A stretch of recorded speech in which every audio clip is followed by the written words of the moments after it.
Good morning, students. In the last class, I stopped at DB9 serial port interface and we discussed the definition of baud rate.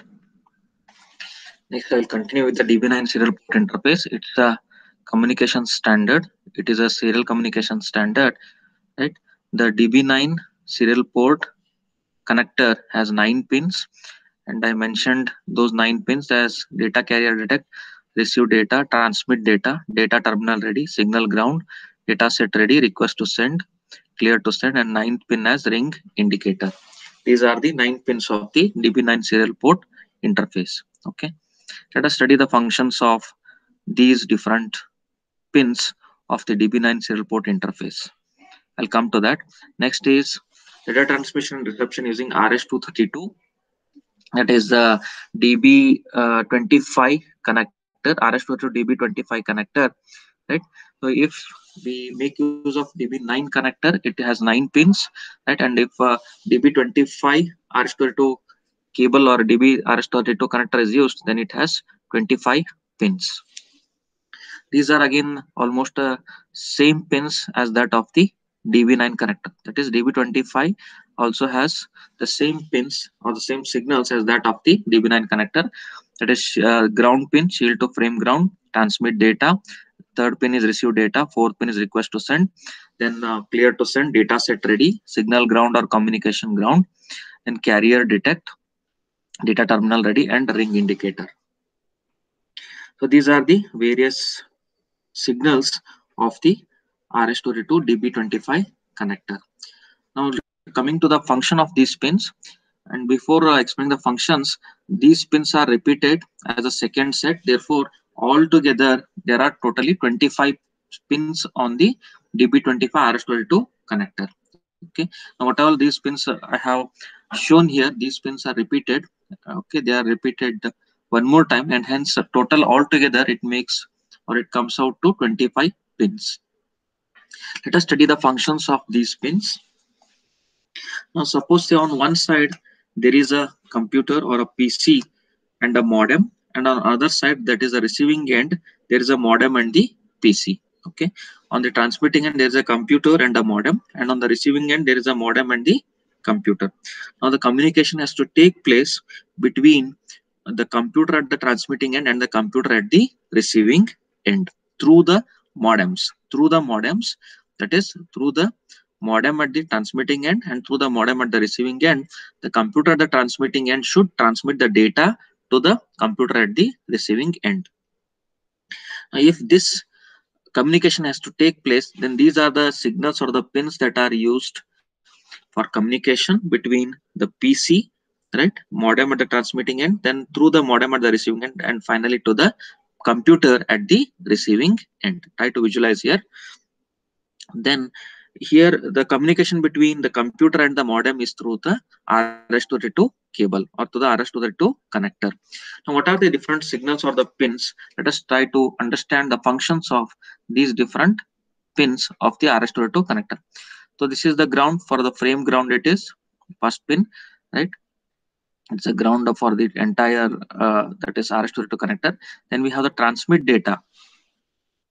That is transmit data is nothing but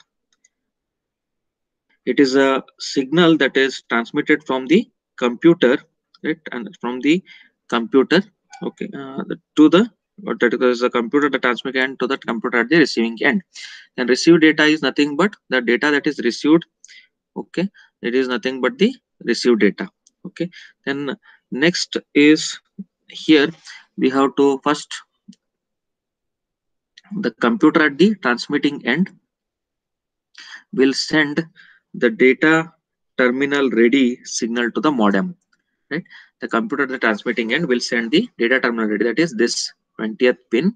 This signal will be sent, signal on this line will be sent to the modem at the transmitting end by the computer at the transmitting end. Okay, so when this data terminal ready is sent, indicating that it is ready for the communication, then the next signal will be sent by the modem. Okay, the data terminal ready, that is the computer sends the signal to the modem at the transmitting end on the DTR line. Then the modem will send the signal The modem will send the signal, that is the data set ready, okay, signal to the computer. First the computer sends data terminal ready signal or the signal on the DTR line to the modem, and then the modem will send the DCSR signal, data set ready signal, to the computer at the transmitting end. Okay, so DSR signal is also sent by the modem at the transmitting end to the computer at the transmitting end. Okay, then next signal that will be sent is by the computer, that is request to send signal. Request to send signal will be sent by the computer at the transmitting end to the modem at the transmitting end. Okay, request to send signal, that is this pin number 4. This will be sent by the computer at the transmitting end to the modem at the transmitting end. Then once this request to send signal, that is requesting for the channel and the communication lines, is sent by the computer at the transmitting end to the modem at the transmitting end, then the modem, once it detects the carrier signal, it will send a signal called as DCD, or the data carrier detect. Okay, carrier, this CD signal, data carrier detect signal, is sent by the modem to the PC. It is sent by the modem to the PC. Okay, so first, what was the signal? First was DTR signal sent by computer to the modem.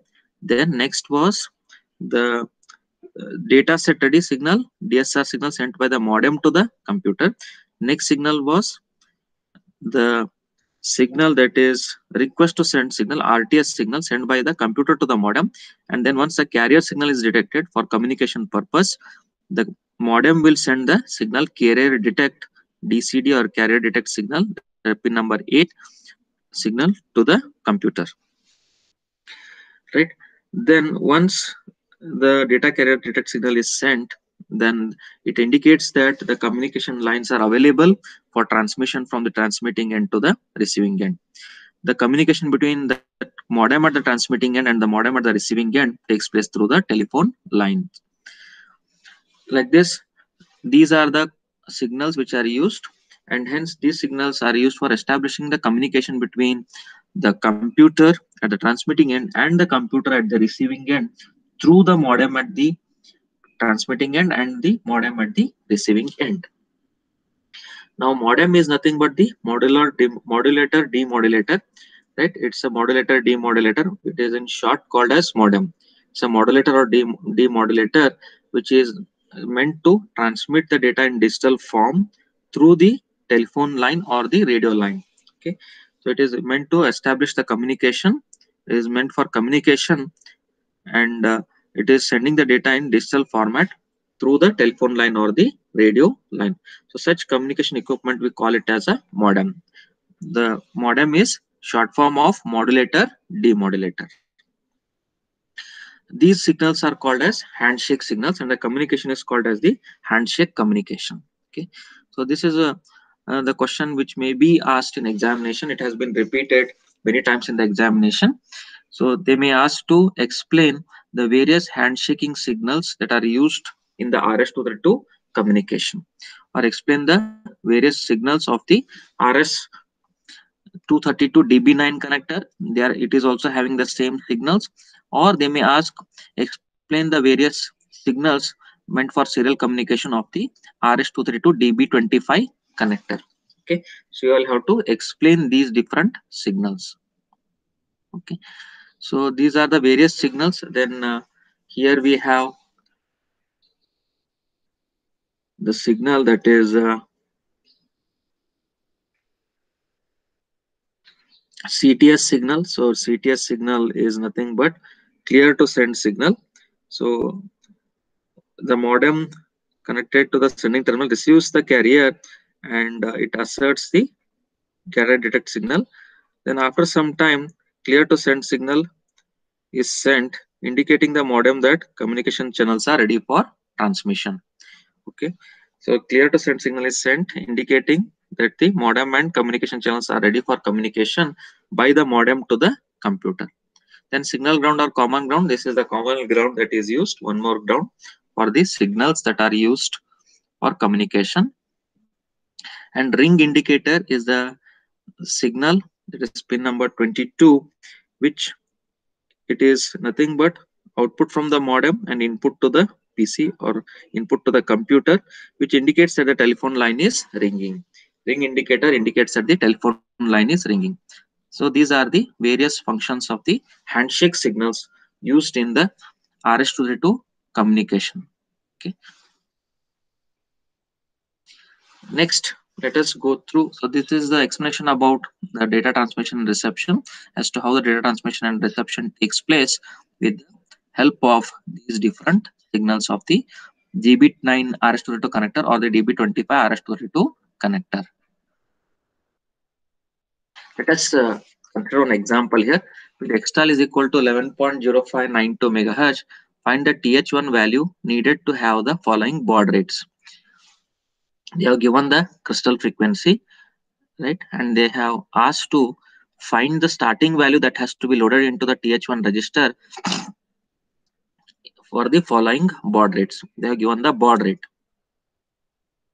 Now, how to find the starting value that has to be stored in the TH1 register? Crystal frequency given is 11.0592 megahertz. The machine cycle frequency. The frequency of the machine cycle is given by crystal frequency divided by 12. If we divide crystal frequency divided by 12, that gives the frequency of the machine cycle, right? I hope everybody are following here, students. Yes. So machine cycle frequency is given by crystal frequency divided by 12, that is 921.6 kilohertz.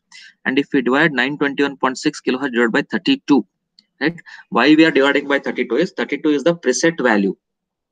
It is the preset value which is set by the UART. UART is the Universal Asynchronous Receiver Transmitter. Universal Asynchronous Receiver Transmitter. It's a circuit which is meant for serial communication between the transmitter and the receiver. It's a circuit in a microcontroller which is meant for serial communication between the transmitter and the receiver. So this UART sets, or it has predefined value of 32, right? And that's why we are dividing the machine cycle frequency by 32, and that will give the frequency that is 28,800 hertz. This is the frequency provided by the UART to timer 1 to set the baud rate. That means the frequency 28,800 hertz is the frequency provided by the UART to the timer 1 to set the baud rate. Okay. Now, how to find the starting value? Now, this is the frequency that is a reference now, 28,800 hertz. So this, if I divide by what value, I'll get the first baud rate, that is 9,600. That means if I divide 28,800 divided by 3, I'll get this baud rate, that is 9,600.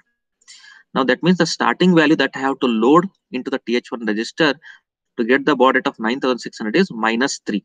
Okay. So whatever value we are dividing, right, that value is nothing but the starting value. Okay, so it is minus 3. Minus 3 is FDH. How we are getting FDH? Actually, it is, we should get FC. Okay, FF minus 3. Okay, but we are getting FD. Why we are getting FD is one clock pulse is used for the overflow condition. So one clock pulse, if it is used for the overflow condition there, and FF minus 2 we have to do. FF minus 1 is FE and FE minus 1 is FD. So total 3 clock pulses are used. One clock pulse for the overflow condition, fine. Then another 2. Okay, so another 2, that is FF minus 1 is FE and FE minus 1 is FD. So total 3. If I subtract, I will get FDH. Okay, this is the starting value that I have to load into TH1 register. Then to get the baud rate of 2400, 28,800 divided by 12, I have to divide by 12 this frequency 28,800 to get the baud rate 2400. That means in TH1 register, I have to load the value minus 12, or it is F4H, F4 hex. Okay. Similarly, as I told for minus 3, that is one clock pulse for the overflow, and remaining 11, if I subtract from FF, then I will get F4H. Okay. Then to get the baud rate of 1200, I have to divide 28,800 divided by 24. That is the starting value that I have to load is minus 24, that is E8H. So this will be loaded into the TH1 register. Next topic is how to program 8051 to transfer data serially. If I want to transfer the data serially, then how I have to store the values in various registers, and how I have to start the serial communication. That is nothing but programming 8051 to transfer transfer the data serially. Now let us study these steps used for transferring the character bytes serially using the 8051 microcontroller. Now, which are the steps here in programming 8051 to transfer the data serially? The first step is we have to load the value in tmod register indicating which timer we are using and which mode we are using, right? Suppose say we are using timer 1 in a mode 2, right? We know the structure of tmod register: gate c slash t bar m1 m0, gate c slash t bar m1 m0 for timer 1 and timer 0. Okay, now if you are using timer 1 in mode 2, then the value that will be is 0010, that is mode 2. Timer 1 is upper 4 bits, then mode 2 10, so it will be 20, then the lower 4 bits will be 0, so it will be 20h. That means we are using timer 1 in 8 mode 2, that is 8-bit auto reload mode to set the baud rate. This is used to set the baud rate. Next, we have to store the value in TH1 register depending upon how much baud rate we are using. To set the baud rate, just now I explained one example. To set the baud rate, we are storing certain value in the TH1 register. Right? To set that value, we have to store certain value in TH1 register to set the baud rate. Then next is we have to store the value in SCON register indicating which serial communication mode we are using. We know the structure of SCON register. Suppose say we are using mode 1. We are using mode 1 for serial communication mode 1. That is mode 1 is it is having 8-bit data, one start bit, one stop bit, and 8-bit data. Right? This is serial communication mode 1. Suppose if we are using serial communication mode 1, then how we have to store the value? Let us see the SCON register. SCON register structure. This is SCON register. SM0, SM1, SM2, then the remaining bits RE and TB8, RB8, TI and RI. Now here I have to store, if I'm using mode 1, 0, 1. Okay, SM0 is 0, SM1 is 1. SM2 I'm not using, it is for multiprocessor communication, it is 0. Then receive enable, I have to enable this for receiving the data. Right, for receiving the data, that is I have to enable on the other end, receiving end. So I'll make this also 1. Now what will be the data here? 0, this is 1, this is 0, this is 1, 0, 1, 0, 1. 0, 1, 0, 1 is 5, 8, 4, 2, 1. It is 5. Then the remaining bits will be 0. TB8 will be 0, RB8 will be 0, transmit interrupt will be 0, TI will be 0, and RI will be 0. We are not using this. Okay. This TI will become 0, TB8 and RB8 is 0, TI is 0, transmit interrupt, right? It will be set by the hardware circuit whenever the stop bit is transmitted. And receive interrupt, it will be set by the hardware whenever the stop bit is received. Okay, so we have to set them as 0, all these 4 bits. So the data that will be loaded in SCON register will be 50H, 50H. Okay.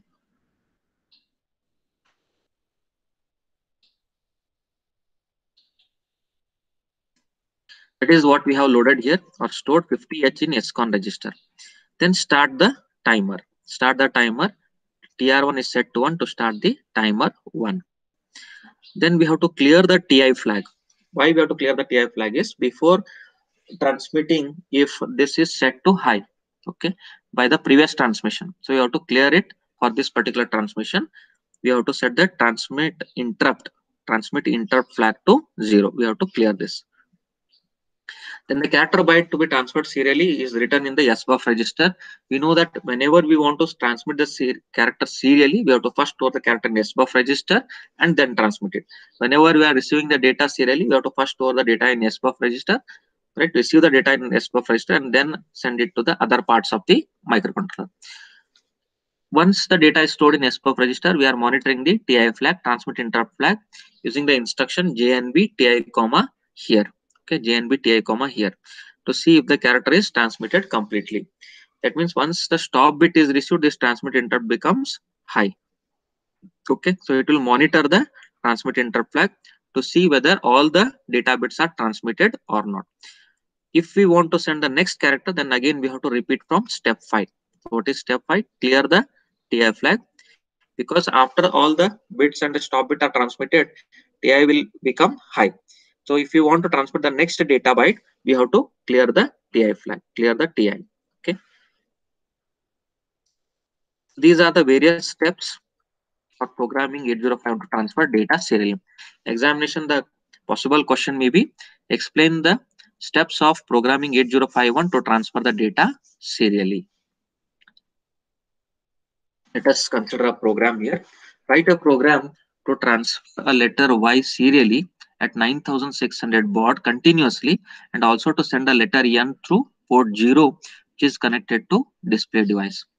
Here they have asked to transfer the letter Y serially. You have to write assembly program at 9600 baud rate, and it is continuously, and also we have to send a letter N through port 0, which is connected to the display device. What is the meaning of this? Here we have to send 1 byte of data serially through pin 11.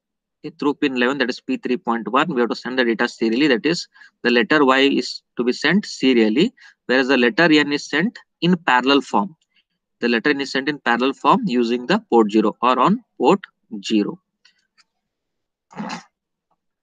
Now, we know the steps of programming the data serially. Just now I explained here different steps programming 8051 to transfer data serially. So these are important. You have to remember these steps, which will help us in writing the programs.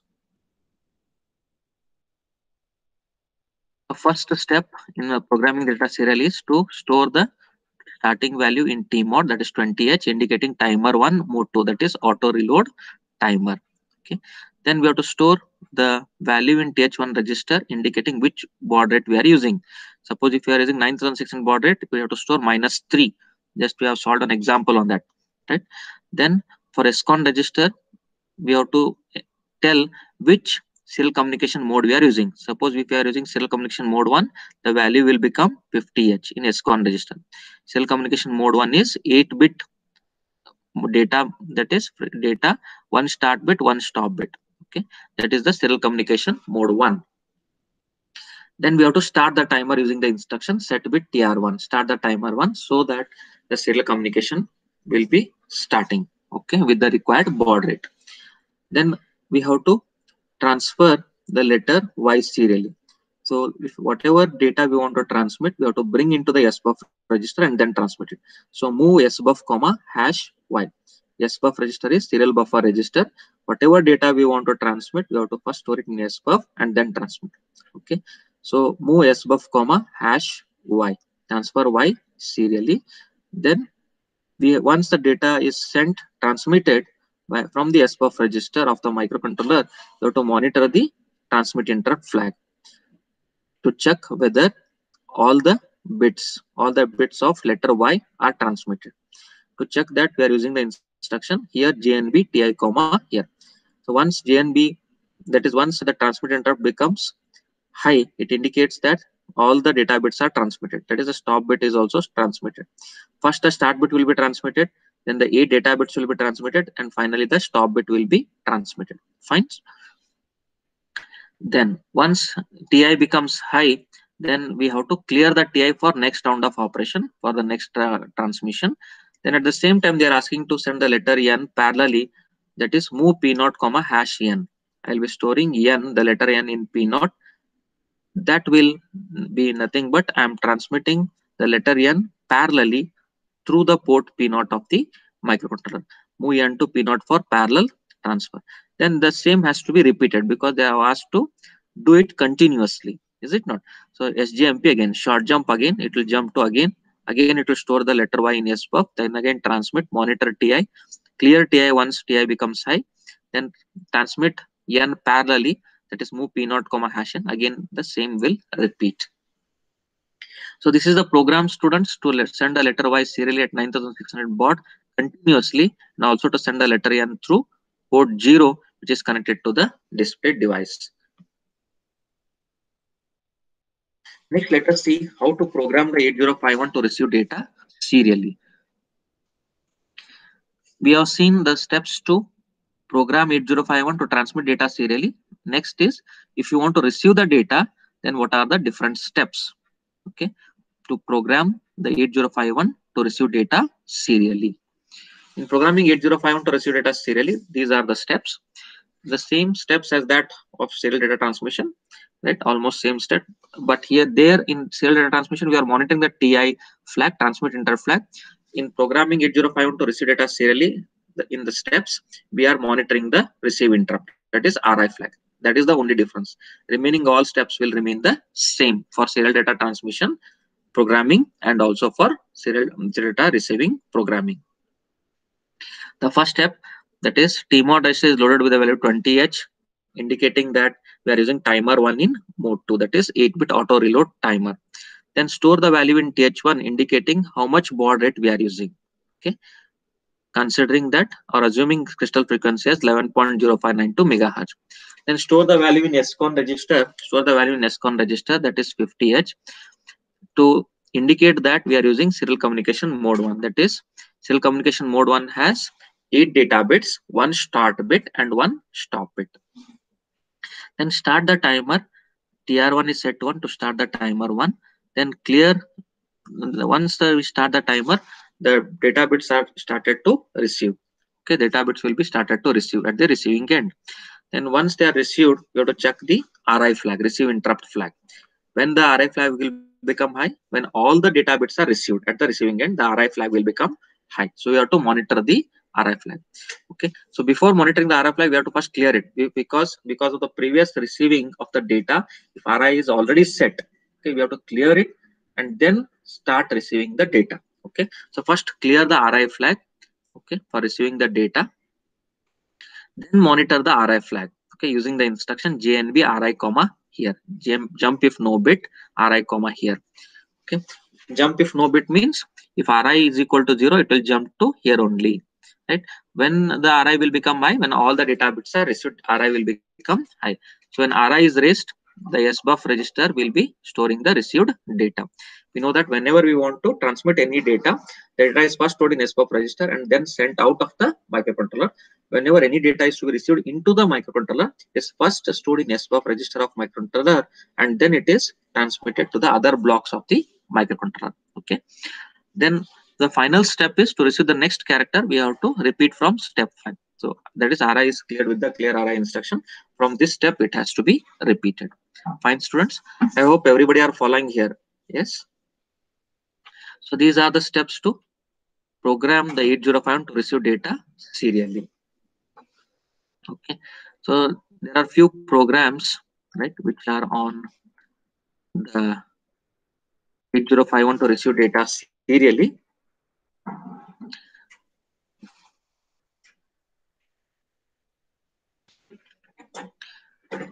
So this let us go through those programs in our next session. Right? In today's class, students, I explained to you all the data transmission serial communication using DB9 serial port connector and data transmission reception using RS-232 connector, the various signals. One of the topic which may be asked in examination. It's a repeated question. And then after the topic, we solved example. Then how to program 8051 to transfer data serially, right? Various steps in programming 8051 to transfer data serially. Then we have written a program to let's send a letter Y serial at 9600 baud and also to send the letter N through port 0. Then how to program 8051 to receive the data serially. Okay. The next class I will be taking up few of the programs. Okay, that I will explain in the next session. Thank you.